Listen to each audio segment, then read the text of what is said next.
l'agence Tous Risques nous a offert 4 héros légendaires à travers 5 saisons inoubliables. Des explosions sans victimes, des véhicules blindés improvisés, des répliques cultes et 4 caractères totalement différents qui, pour des raisons inexplicables, fonctionnaient ensemble comme une machine parfaitement huilée. Mais ce qui est arrivé aux acteurs après que les caméras ont cessé de tourner s'est révélé bien plus dramatique que n'importe quel épisode de la série. Saviez-vous que l'un des acteurs principaux de l'agence Tous Risques a vaincu le cancer en secret, sans passer un seul jour à l'hôpital, et ne l'a reconnu publiquement que bien des années plus tard?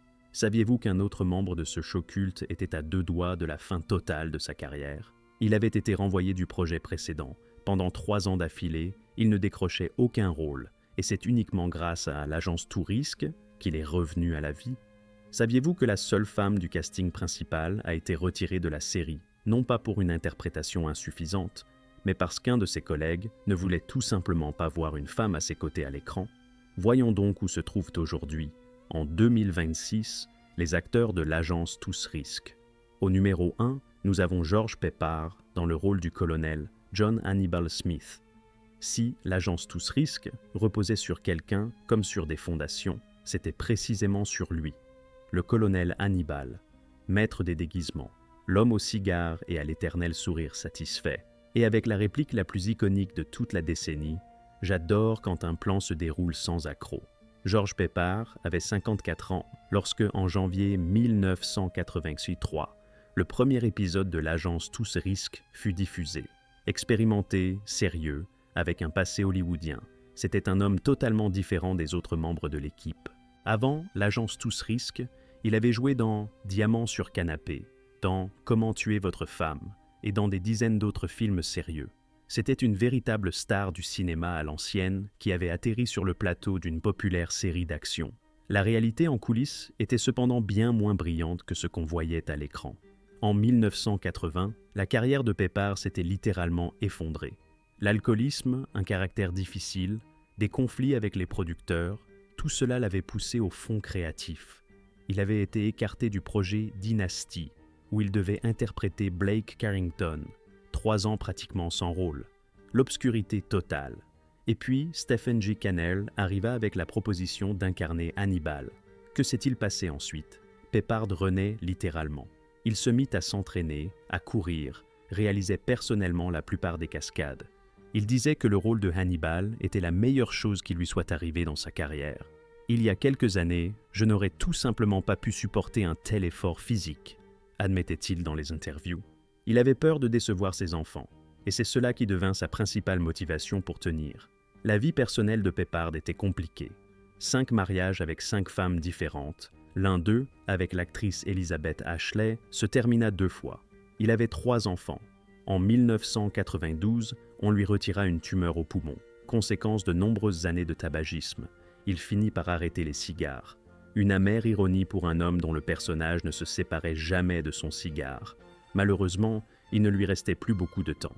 Le 8 mai 1994, George Peppard mourut à Los Angeles. Il avait 65 ans.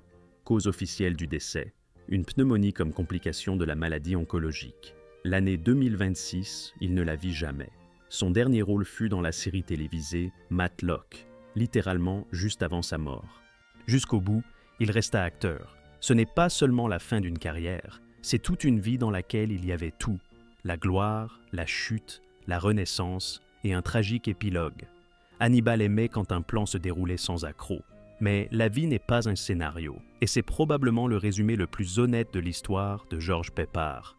Au numéro 2, nous avons Dirk Benedict dans le rôle du lieutenant Templeton, futé Peck le beau gosse. L'arnaqueur, celui qui a toujours un plan B, et un plan C aussi. Templeton futé. Peck était un personnage capable de sortir de nulle part un véhicule blindé, une villa de luxe ou un hélicoptère, et toujours avec un sourire charmeur. Dirk Benedict avait 37 ans lorsqu'il apparut à l'écran pour la première fois dans le rôle de futé, plus précisément à partir du 2e épisode de la première saison, après que le premier interprète du rôle, Tim Dunnigan, ait été jugé trop jeune pour être un vétéran du Vietnam. Benedict était déjà une star. Les fans de Battlestar Galactica adoraient son Starbuck. Il apparut dans 96 des 98 épisodes de l'agence Tous Risques. Mais avant de devenir une star de la télévision, Benedict avait vécu quelque chose sur lequel il garda longtemps le silence. Au début des années 70, les médecins lui diagnostiquèrent un cancer de la prostate. Et c'est ici que commence une histoire que peu de gens connaissent. Benedict refusa l'opération, il refusa la chimiothérapie. Il se retira dans une maison isolée et changea complètement son alimentation. Il adopta un régime macrobiotique recommandé par la célèbre star du cinéma muet Gloria Swanson, lorsque, quelques années plus tard, il passa des examens médicaux avant les tournages de Galactica. Les médecins attestèrent une santé parfaite. Cela ressemble à un scénario de film, mais c'est la vraie vie. Après l'agence Tous Risques, la carrière de Benedict n'atteignit plus les sommets d'antan, mais il ne disparut pas pour autant. En 1987, il joua Hamlet à Broadway. Les critiques furent mitigées, mais le fait seul témoigne d'ambition sérieuse. En 2007, il participa au Celebrity Big Brother britannique, où il se distingua par sa franchise et ses commentaires acerbes sur le reboot de Galactica avec des versions féminines des personnages masculins. En 2010, lorsque sortit le film L'agence Tous Risques, Benedict y fit une apparition, comme pour passer le flambeau à Bradley Cooper. Un geste de dignité et de respect envers son propre passé. La vie personnelle de l'acteur ne fut pas non plus simple. Le mariage avec l'actrice Toni Hudson en 1986, le divorce en 1995. 2 fils, George et Roland. Benedict apprit ensuite qu'il avait un autre fils, John, dont il avait longtemps ignoré l'existence. Il a tout raconté dans ses mémoires, Confessions of a Kamikaze Cowboy. En 2026, Dirk Benedict a 81 ans. Il continue de fréquenter les conventions de fans aux côtés de Dwight Schultz, rencontre ses admirateurs et, selon toute apparence, se porte plutôt bien, ce qui, vu son histoire, est en soi un petit miracle. Futé savait se sortir de toutes les situations. Il semblerait que son acteur aussi. Au numéro 3, nous avons Dwight Schultz dans le rôle du capitaine H.M. Fou Furieux, Murdoch. Il y a des personnages que le public aime d'une façon particulière, non pas parce qu'ils sont plus forts ou plus beaux que les autres, mais parce qu'ils sont vivants, imprévisibles, authentiques. C'était exactement ainsi que Murdoch, officiellement déclaré fou, pilote de génie, l'homme avec un chien invisible appelé Billy, est probablement le personnage le plus aimé de toute la série. Dwight Schultz avait 35 ans lorsqu'en 1983, il coiffa pour la première fois la casquette à visière de Murdoch. Acteur avec un passé à Broadway, de formation classique, avec un sens instinctif des caractères, il faillit perdre son rôle dès le tournage du pilote. Selon la légende, à mi-parcours du tournage du pilote, les producteurs décidèrent de supprimer Murdoch de l'équipe. Mais le public test répondit de manière sans équivoque « Ce type doit rester ». Et Schultz ne resta pas seulement. Il devint l'âme de la série. Murdoch n'était pas la caricature d'un fou. C'était un vétéran de guerre blessé qui cachait sa douleur derrière des voix incessantes, des accents et des changements d'identité continuels. Schultz l'avait compris. Un détail que peu de gens connaissent. Tous les t-shirts portés par Murdoch tout au long de la série. Schultz les imaginait et les commandait lui-même. Il appelait cela « ma contribution permanente à la création du personnage ». Après l'agence Tous Risques, Schultz trouva un nouveau foyer télévisuel, Star Trek. En 1990, il apparut dans La Nouvelle Génération dans le rôle du lieutenant Reginald Barclay, un autre introverti avec une phobie sociale et un intellect brillant. Le rôle fut si réussi que Barclay fit son apparition dans Voyager et dans le film Premier Contact. Par une ironie du sort, Murdoch comme Barclay sont tous deux des personnages entretenant un rapport difficile avec la réalité. Coïncidence ? Probablement pas. Parallèlement, Schultz devint l'un des acteurs de doublage les plus recherchés d'Hollywood. Sa voix résonne dans Ben 10, Chowder, dans la saga de jeux vidéo Fallout, Dragon Age, Mass Effect. Tout un univers de rôles que les spectateurs ordinaires ne voient pas, mais entendent certainement. Sur le plan politique, Schultz est conservateur, ce qui à Hollywood est une rareté. Il a exprimé ouvertement ses opinions, animé des émissions de radio, remplacé les présentateurs de plusieurs talk shows. Cela lui a valu des critiques, mais il ne s'est jamais abrité derrière la neutralité. En 2026, Dwight Schultz a 78 ans. Il est toujours actif dans le monde du doublage, retrouve Dirk Benedict dans les conventions et, à en juger partout, est en excellente forme. Marié à l'actrice Wendy Fulton depuis 1983, leur fille, selon les informations disponibles, sert dans les forces armées américaines. La vie imite l'art. Murdoch était fou. Schultz, non. Mais c'est précisément cette folie qui s'avéra être la décision la plus sensée de sa carrière. Au numéro 4, nous avons Melinda Culea dans le rôle d'Amy Amanda AAA Allen. C'est une histoire que beaucoup préfèrent taire. Amy Allen, la journaliste qui engagea l'équipe et resta avec eux, la seule femme du casting principal, et une personne jetée par-dessus bord comme il n'arrive dans les séries qu'aux personnages secondaires. Melinda Culea avait 27 ans lorsqu'elle apparut dans l'épisode pilote de l'agence Tous Risques, en 1983. Auparavant, des années d'échecs, des pilotes qui ne se vendaient pas, des rôles qui n'arrivaient pas. Elle songeait déjà à abandonner le métier. Un nouvel agent, une nouvelle confiance en elle-même, et soudain, le rôle féminin principal dans l'une des séries les plus attendues de la saison. Il semblait que tout s'était enfin arrangé, mais en coulisses, une toute autre histoire se déroulait. Le personnage d'Amy devint rapidement un ornement, sans aucune fonction. Aucune bagarre, aucune action, aucune influence sur la trame. Culea demandait ouvertement au scénariste de donner quelque chose à faire à son personnage. Elle demandait qu'Amy puisse participer aux affrontements. Les producteurs refusaient. Et puis, selon les rumeurs, George Peppard déclara explicitement qu'il n'y avait pas de place pour les femmes dans l'agence Tous Risques. La vérité émergea des décennies plus tard. Dans une interview publiée au milieu des années 2020, Culea raconta « Peppard lui faisait comprendre dès le premier jour qu'elle était de trop. Lorsqu'il arrivait sur le plateau avec des scènes réécrites, la plupart de ses corrections portaient précisément sur ses répliques. « Je me contentais de rester là sans rien dire », dit-elle. Le contrat ne fut pas renouvelé. Elle l'apprit lorsqu'elle reçut un scénario dans lequel son nom avait tout simplement disparu. Après avoir quitté l'agence Tous Risques, Culea continua à travailler. Urgence, Beverly Hills, 90210, Santa Barbara. Elle joua ensuite dans le western Wagons East, 1994, le dernier film de John Candy. Le réalisateur était Peter Markle. En 1995, ils se marièrent et Culea abandonna définitivement le métier en 2001. En 2026, Melinda Culea a 71 ans. Elle vit tranquillement à l'écart des projecteurs, se consacre à la littérature.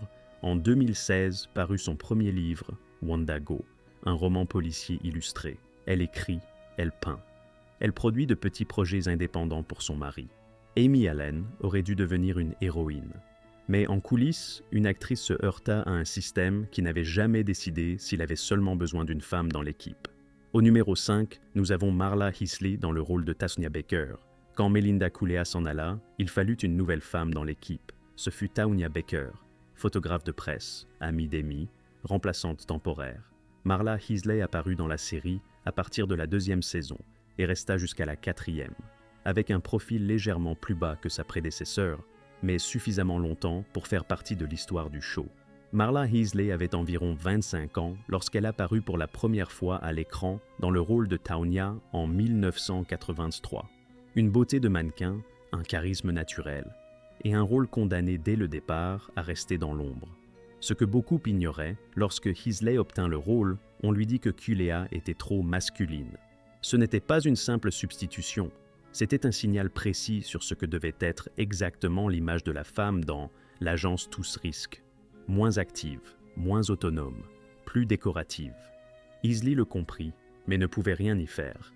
Après l'agence Tous Risques, Marla Heasley disparut pratiquement des écrans de télévision. Petit rôle, apparition en tant qu'invitée, travail hors du cinéma. Contrairement à ses collègues de la série, elle ne laissa pas de traces significatives dans la culture populaire après la fin des années 80. En 2026, Marla Heasley a environ 68 ans. Les informations sur son activité actuelle sont très rares. Elle évite délibérément la notoriété. C'est un cas rare à Hollywood. Une actrice qui est simplement partie et n'est pas revenue. Aucun reality show, aucune interview nostalgique, aucune convention. Il y a quelque chose de simultanément triste et digne dans ce choix. Taunia Baker était photographe. Elle regardait le monde à travers l'objectif, non depuis le centre du cadre. Peut-être Marla Heasley a-t-elle fait de même toute sa vie. Au numéro 6, nous avons Lance Legault dans le rôle du colonel Roderick Decker. Toute bonne équipe a besoin d'un adversaire digne d'elle. Dans l'agence Tous Risques, c'était le colonel Decker. Obstiné, inflexible, éternellement à la poursuite de nos héros. il ne les attrapa jamais. Mais c'est précisément grâce à cela que la série avait son rythme. Lance Legault avait environ 44 ans lorsqu'il commença à jouer Decker en 1983. Il joua dans la série pendant 4 saisons, apparaissant dans près de 30 épisodes. Ce n'était pas le rôle principal, mais il était iconique. Le colonel Decker devint le visage de la confrontation, sans laquelle toute la fuite de l'équipe aurait perdu son sens. Lance Legault était déjà un vétéran de la télévision avant l'agence Tous Risques. Il apparut dans Star Trek, Magnum et dans des dizaines d'autres séries populaires des années 70 et 80. C'était le type d'acteur qu'on appelle le cheval de la bourre d'Hollywood. Toujours occupé, jamais en tête du générique, mais irremplaçable. Après l'agence Tous Risques, Legault joua dans des rôles d'invité jusqu'au début des années 2000. Malheureusement, en 2005, Lance Legault mourut à l'âge d'environ 66 ans. Sa mort passa presque inaperçue, sans nécrologie tapageuse, sans émission d'adieu. C'est ainsi que partent les acteurs secondaires, mais c'est précisément le second plan qui donne de la profondeur à l'histoire. Decker n'était pas un simple méchant, il était le système. Et Lance Legault interpréta ce système avec dignité et conviction pendant 4 ans. En 2026, cela fait déjà 21 ans qu'il n'est plus parmi nous. Mais chaque fois qu'à la télévision apparaît le van noir de l'équipe, quelque part hors champ, on peut imaginer Decker à qui ça a encore raté. Au numéro 7, nous avons Robert Vaughn dans le rôle du général Hunt Stockwell. Dans la 5e et dernière saison, l'agence Tous Risques changea. Les héros obtinrent l'amnistie et furent mis au service de l'État. Et un nouveau chef apparut, le général Hunt Stockwell, froid, calculateur, impénétrable. L'homme qui leur promettait la liberté, mais ne tenait jamais parole. Robert Vaughn avait 53 ans lorsqu'en 1986, il apparut pour la première fois dans l'agence Tous Risques. Il avait déjà derrière lui plusieurs rôles légendaires. L'espion Napoléon Solo dans Des agents très spéciaux, le tireur Lee dans Les 7 mercenaires, le méchant dans Superman 3. C'était une légende vivante. Et il interpréta Stockwell avec cette froide aristocratie que lui seul pouvait se permettre. Une anecdote de la biographie de Vaughn: en 1970, il obtint un doctorat en communication à l'Université de Californie du Sud. Le sujet, l'influence de la Commission des activités anti-américaines sur le théâtre. Il n'était pas seulement acteur, il était chercheur, militant politique, opposant à la guerre du Vietnam. Hollywood n'apprécie pas ce genre de personnes, mais Vaughn s'en moquait. Après l'agence Tous Risques, il joua encore pendant près de 3 décennies. New York, police judiciaire, la série britannique Hustle, Coronation Street. Il travailla jusqu'au bout. En 2012, à l'âge de 79 ans, il interpréta un rôle romantique dans une série britannique de mœurs. C'est à la fois amusant et magnifique. Le 11 novembre 2016, Robert Vaughn mourut d'une leucémie aiguë. Il avait 83 ans. Il s'en alla seulement 11 jours avant son 84e anniversaire. Une vie pleine d'ironie. L'homme qui tout au long de sa carrière avait joué des manipulateurs et des chefs dominateurs, finit par se rendre à une maladie qu'il ne pouvait pas contrôler.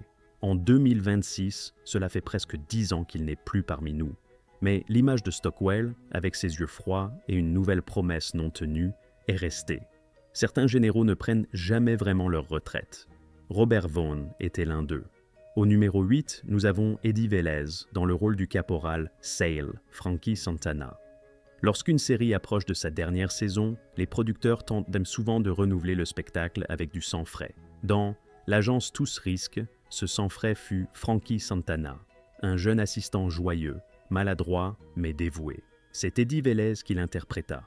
Eddie Velez avait environ 24 ans lorsqu'il apparut dans la 5e saison de l'agence Tous Risques en 1986. Un jeune acteur portoricain, plein d'énergie et de désir de prouver sa place à l'écran. Frankie devait donner un nouveau souffle à la série. Malheureusement, ça ne marcha pas. Les téléspectateurs n'acceptèrent ainsi pas la formule renouvelée de la dernière saison. Ni Stockwell, ni Santana. Les audiences chutèrent. La série fut annulée, sans diffuser les 9 derniers épisodes de la 5e saison. Après l'agence Tous Risques, Velez continua à jouer, mais ne fit pas une grande carrière. Il apparut régulièrement dans des séries télévisées et de petits films au cours des années 90 et 2000. Il fit notamment une apparition dans Des jours et des vies. À un moment donné, il disparut pratiquement du radar public. En 2026, Eddie Velez a environ 67 ans. Les informations sur sa vie actuelle sont rares. Aucun grand projet, aucun retour notable. Il semble parfois que l'agence Tous Risques ait été pour lui à la fois le sommet et le plafond insurmontable. C'est l'une des histoires les plus silencieuses de cette liste. Frankie Santana vint pour sauver l'équipe. Mais il était déjà trop tard pour la sauver. La série agonisait dans ses derniers épisodes. Certains rôles arrivent trop tard, et ce n'est pas la faute de l'acteur.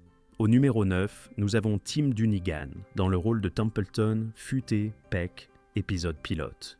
Peu de gens se souviennent de ce détail, mais l'agence Tous Risques aurait pu avoir un visage totalement différent. Dans le pilote de 1983, le rôle de futé ne fut pas interprété par Dirk Benedict, mais par un autre acteur, Tim Dunnigan. Tim Dunnigan naquit le 2 août 1955 à Saint-Louis, dans le Missouri. Il avait donc 27 ans lorsqu'il joua dans le pilote de 2 heures, Mexican Sleigh Ride. Grand, presque 196 cm, beau, avec une bonne présence à l'écran et une solide formation d'acteur. Il avait obtenu un Bachelor of Fine Arts en théâtre à la Webster University. Il avait tout ce qu'Hollywood exige, sauf une chose, il paraissait trop jeune. Et c'est là que se cache une chose curieuse dont peu de gens parlent. Les créateurs de la série, Stephen G. Cannell et Frank Lupo, voulaient Dirk Benedict pour ce rôle dès le départ. Ce furent les dirigeants de NBC qui les mirent en minorité et insistèrent pour Dunnigan lors du pilote. Une fois le pilote tourné, ces mêmes personnes conclurent que Dunnigan paraissait trop jeune pour être un vétéran du Vietnam. L'acteur lui-même commenta la chose avec sérénité. À l'écran, je parais encore plus jeune que dans la réalité. Il était difficile de m'accepter comme vétéran du Vietnam, étant donné que cette guerre s'était terminée quand j'étais en seconde. Il fut remplacé par Benedict à partir du premier épisode régulier. Personne ne revint sur le sujet. Que se passa-t-il ensuite pour Dunnigan?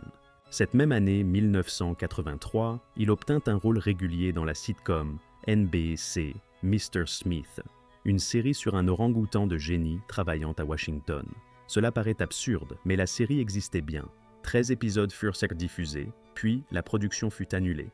Dunnigan apparut ensuite dans le fantasy Wizards and Warriors et dans quelques rôles épisodiques dans des séries populaires, Cheers, Arabesque et Jag. Son rôle le plus mémorable après l'agence Tous Risques fut celui du capitaine Jonathan Power dans la série de science-fiction Captain Power and the Soldiers of the Future, 1987 à 1988. Une production pionnière pour l'époque, mêlant acteurs en chair et en os et animation par ordinateur. La série conquit un cercle restreint de fans, mais ne déboucha pas sur une carrière ultérieure. Après une apparition en tant qu'invité dans Jag en 2002, Dunnigan abandonna le métier et devint courtier en prêts immobiliers. Il quitta Hollywood sans grand drame. En 2026, Tim Dunnigan a 70 ans. Aucune activité publique depuis plus de 2 décennies. Il travaille probablement encore dans le secteur financier quelque part dans le centre des États-Unis. L'un de ces cas où le destin démontre être le premier ne signifie pas nécessairement être le bon. Quelque part dans les archives de NBC repose cet unique épisode pilote avec un futé différent. Peu de gens l'ont vu, mais ceux qui l'ont vu ne l'ont pas oublié. Au numéro 10, nous avons Jack Ging dans le rôle du général Harlan Bull Fulbright, l'un des rares antagonistes de l'agence Tous Risques, dont le public tomba quand même amoureux. Le général Harlan Bull Fulbright apparut dans la 4e saison. Dur, inflexible, il avait pris la relève du colonel Decker. Sa mission était simple, attraper l'équipe et la mettre sous les verrous. Mais l'histoire prit une autre tournure. Peu à peu, Fulbright commença à comprendre que ces gens n'étaient pas des criminels. Et dans le final de la saison, il mourut en protégeant sa propre fille, devenant ainsi le premier personnage à mourir dans une série où, semblait-il, personne ne mourrait jamais.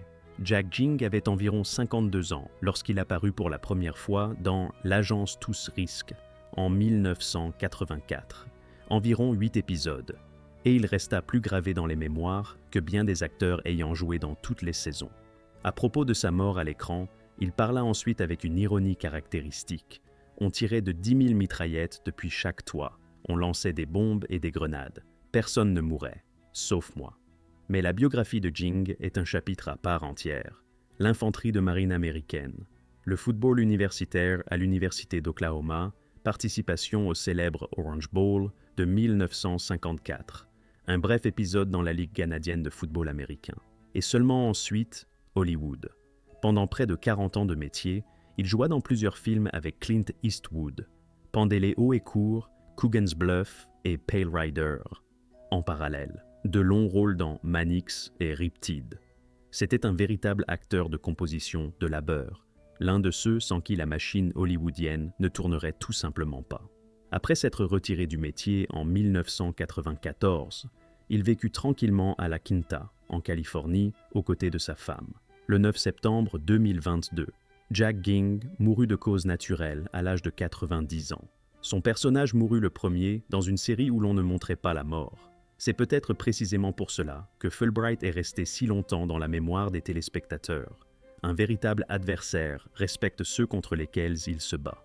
Jack Ging interprétait exactement ce genre de personnage. Au numéro 11, nous avons Tia Carrère, dans le rôle de Ni avant de devenir l'une des actrices hawaïennes les plus connues d'Hollywood. Tia Carrère apparut dans L'Agence Tous Risques, jeune, presque inaperçue, dans le final de la 4e saison. Il était prévu que dans la 5e saison, elle intègre le casting principal, servant de lien avec l'histoire de l'équipe à l'époque du Vietnam. Cela ne se fit pas. Elle était liée par contrat au soap opéra General Hospital, et le personnage disparut tout simplement de la trame sans explication. Tia Carrère avait environ 17 ans lorsqu'elle apparut dans la série. Elle est née le 2 janvier 1967 à Honolulu, à Hawaï. Jeune, belle, avec un physique tout à fait atypique pour Hollywood. Elle attirait déjà l'attention. Après l'agence Tous Risques, la carrière de Carrère décolla rapidement. Elle se fit connaître grâce au rôle de Cassandra dans Wayne's World, 1992, et dans le film éponyme, cette même fille qui chantait Bohemian Rhapsody et brisait les cœurs. Ensuite, Noelani dans Hawaii 5-0, Lord of War, avec Nicolas Cage et des dizaines d'autres rôles dans des films d'action et des drames des années 90. Parallèlement à sa carrière d'actrice, Carrère se consacra au chant traditionnel hawaïen. Elle enregistra plusieurs albums, se produisit sur de grandes scènes et se dédia à la protection de la culture des Hawaïens autochtones. Ce n'est pas seulement une image, c'est une partie de son identité dont elle parle ouvertement. La vie personnelle de Carrère ne fut pas simple. 3 mariages, de longs procès publics concernant la garde de ses enfants. L'affaire se conclut définitivement en 2019. Elle parla ouvertement de la difficulté de traverser tout cela sans perdre le fil de sa vie professionnelle. En 2026, Tia Carrère a 59 ans. Elle continue à jouer, est active sur les réseaux sociaux et poursuit son combat pour les droits des Hawaïens autochtones. Le petit rôle dans L'Agence Tous Risques n'était que la première image. Et la première image, comme on le sait, définit tout. Au numéro 12, nous avons Monsieur T, dans le rôle du sergent Bosco P.A. Baracus, et nous voilà arrivés à lui. À l'unique, à l'inimitable, la crête iroquoise, les chaînes en or. Plaignez le pauvre fou. Si l'agence Tous Risques avait un visage reconnaissable dans le monde entier, c'était précisément le sien. Monsieur T, vrai nom Laurence Thureau, naquit le 21 mai 1952 à Chicago dans une famille de 12 enfants. Le père, un prédicateur, abandonna la famille quand Laurence avait 5 ans. 3 pièces dans une cité HLM, les quartiers les plus pauvres de Chicago. Pas un sou, pas de perspective, seulement sa mère et la volonté de survivre. C'est là que se forgea le caractère que le monde entier verrait ensuite à l'écran. Monsieur T avait 30 ans lorsqu'en janvier 1983, il apparut pour la première fois à l'écran sous les traits de Baracus. Mais 1 an plus tôt, il avait déjà ébranlé le public dans le rôle de Clubber Lang dans Rocky III, un boxeur impitoyable et terrifiant. Après Rocky, tout Hollywood avait les yeux sur lui et Cannell le prit dans L'Agence Tous Risques. Que se passait-il en coulisses? Des conflits. Sérieux. Monsieur T et George Peppard ne s'entendirent pas dès le premier jour. La situation s'envenima lorsqu'il apparut que Monsieur T gagnait plus que Peppard. Pour une star de la vieille Hollywood, c'était inacceptable. La tension entre eux dura les 5 saisons. Mais à l'écran, rien n'y paraissait. Le professionnalisme l'emportait sur les animosités personnelles. En 1995, la vie porta un coup dont peu de gens se relèvent. Les médecins diagnostiquèrent chez Monsieur T une rare forme de cancer, un lymphome à cellules T. Vous imaginez? Un cancer à mon nom, un cancer personnalisé, plaisanta-t-il par la suite. Mais sur le moment, il n'y avait pas de quoi rire. radiothérapie, chimiothérapie, 40 jours de traitement. 1 an plus tard, rechute, encore 6 semaines de chimio. En 2001, rémission. Durant cette période, il se passa encore quelque chose d'important. En 2005, en aidant lors des opérations de secours après l'ouragan Katrina, M. T retira son or, toutes ces fameuses chaînes, pour toujours. « J'ai vu des gens tout perdre », dit-il. Comment pouvais-je parader avec de l'or? Ce n'était pas un coup de communication, c'était un homme véritable, qui prenait une décision véritable. Après la maladie, il revint. Le reality show I Pity the Fool, 2006. Sa participation à Danse avec les stars, la voix dans le film d'animation Tempête de boulettes géantes, des collaborations avec des chaînes télévisées chrétiennes. Il ne cessa jamais d'être Mr. T, ni à l'écran, ni en dehors. En 2026, Mr. T a 73 ans. Il continue d'apparaître en public, gère régulièrement ses réseaux sociaux, soutient les centres oncologiques pédiatriques, dont l'hôpital Saint-Jude. L'homme qui grandit sans père dans le quartier le plus pauvre de Chicago, qui survécut au cancer, qui devint une icône, et qui dit encore aujourd'hui « Plaignez le pauvre fou qui abandonne ». Baracus avait peur de prendre l'avion. Monsieur T n'avait peur de rien. Voilà toute l'agence Tous Risques en 2026. Quelqu'un est parti trop tôt. Quelqu'un a été injustement oublié. Quelqu'un a traversé maladie, trahison et perte, et s'en est sorti. Et quelqu'un est encore là, aussi inébranlable qu'avant. L'agence Tous Risques n'était pas seulement une série sur les explosions et les véhicules blindés improvisés. C'était l'histoire de gens que le système avait rejetés et qui malgré tout continuèrent à faire leur travail. C'est peut-être précisément pour cela qu'on se souvient si bien d'eux. Si cette histoire vous a captivé, mettez un pouce en l'air et abonnez-vous à la chaîne. Des analyses comme celle-ci sur les acteurs, leur destin et ce qui est resté hors caméra, il y en aura encore beaucoup. Et écrivez dans les commentaires quel acteur de l'agence Tous Risques vous a le plus surpris, dont l'histoire vous a semblé la plus inattendue. On vous attend là-bas. L'équipe s'est réunie. La sortie se fait par les commentaires.